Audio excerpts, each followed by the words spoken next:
Welcome back everyone. Today I'm going to be making a yogurt, but not just any yogurt. This yogurt is called SIBO yogurt, and it's kind of like a super yogurt to treat SIBO, which stands for small intestine bacterial overgrowth. And it's estimated that 1 in 3 of us actually have this condition.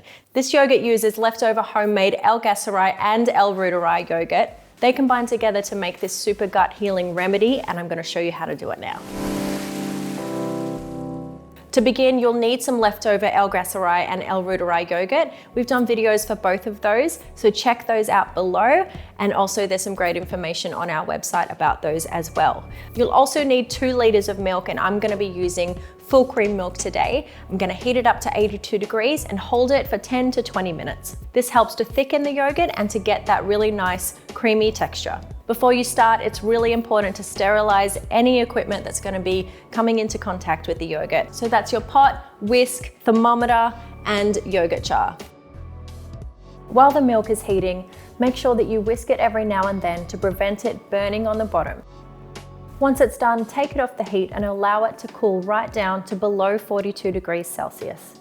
The milk is cooled right down now, and it's ready to pour straight into this glass jar, along with a tablespoon each of these homemade yogurts. I'm also going to add 2 scoops of the Prebio Plus prebiotic powder, and that's going to act as the food for the bacteria to feed on and encourage that growth that we're after. Place the yogurt jar into the base of the machine and fill up the water bath with water up until the tall line indicator. Replace the lid and punch in your settings. To get the best result, meaning the most good bacterial growth, we need to ferment this at a lower temperature for longer. So for this recipe, punch in 36 hours and 36 degrees.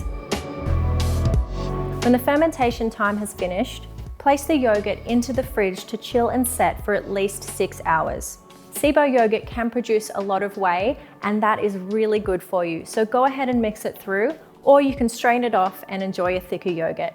There are plenty of ways to use that whey, and we have that information on our blog. So that was a bit of a different yogurt recipe today, but if you've got SIBO or you have some gut health issues, then this one is worth having a try. And let us know what you think of it in the comment section below, and also we'd love to hear if it actually helped relieve any of your gut symptoms.